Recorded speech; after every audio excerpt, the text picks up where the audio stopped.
And today we have. Patrick Thorborn. So let's get into what you're doing here today. First off, congratulations. Congratulations on opening an ABA center located in like a black area. That is really hard to find, especially in Metro Atlanta. And me being a part of this community and being from over here. Let's get into why you picked this area in particular.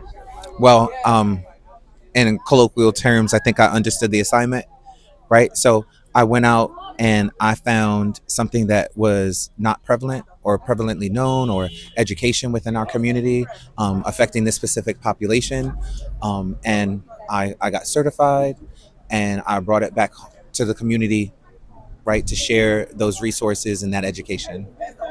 I don't think a lot of people understand that in the black area, resources are not easy to come by when you have autistic kids.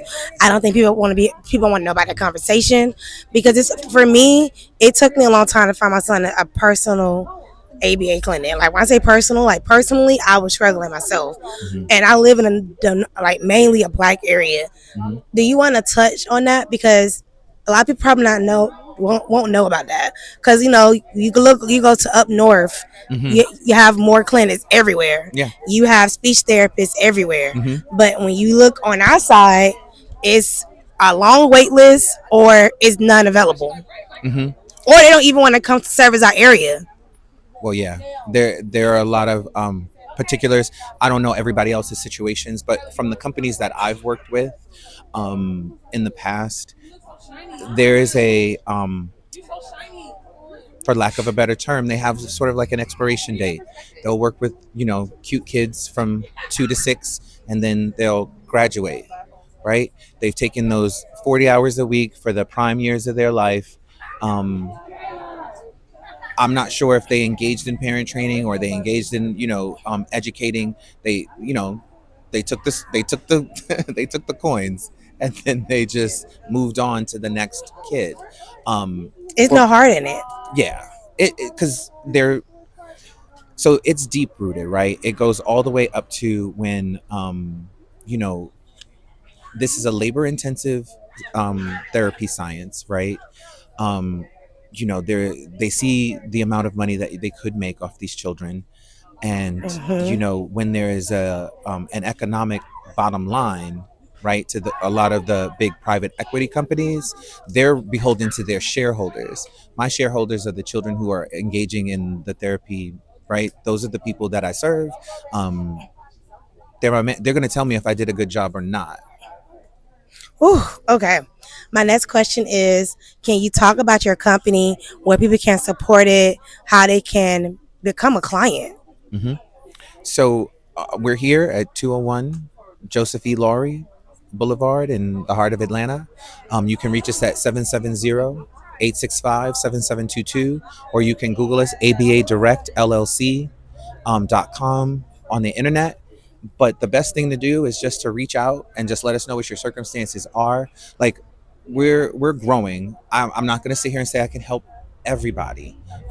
My particular brand of ABA is for, you know, I've just branded myself as the last step on, that last stop on the train to hopelessness. There's a lot of parents who they don't know what's going on. They haven't fully digested the diagnosis.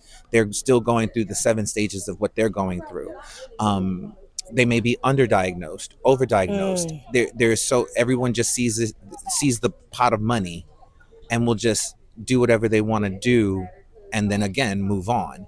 So for me, it's a mission. It's not, it's my career, it's my endeavor, but it's a mission to go and alleviate something that, I'll put it like this. Someone told me once, if you can find something people can't do or don't want to do, you're in a good spot. Our children, they can't do it and they don't want to do it. That's just simply it. So that's what the call was. My mom taught me when I was little. She used to say, we don't have any throwaways, right? We don't treat people like throwaways. But I tended to see that that's how the children in this population get treated. So my mission wasn't necessarily to get a big company or, make a ton of money. It was to address the need of children who weren't seen, You know, I was one of those kids when I was younger who wasn't seen for whatever myriad of issues that I had, right? But I see them, I value them, they're my constituency. So, I mean, I'm happy. So pretty much your clients are seen, heard, and celebrated. There it is for who they are. We don't try Hmm. and change the children. We don't like, yes, we want to address some of the maladaptive behaviors and things that are barriers to learning, but we're not out to change somebody into like a little robot. That's not what we do. We want them to be natural. We want them to socialize. I want them to be able to access the kind of a learning and education that comes from a big surrounding of teachers and coaches, and the football coach, the baseball coach, the karate coach.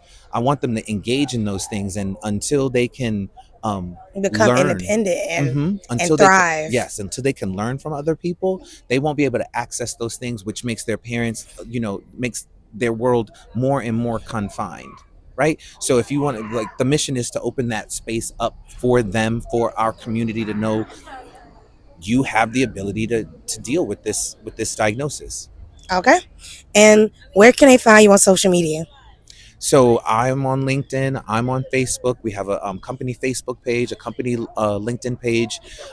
We are in the process of doing Instagram, but really, you would just find us on Facebook, LinkedIn, and our website. Thank you so much for letting me interview you. I appreciate you. Thank you for your time. You're welcome.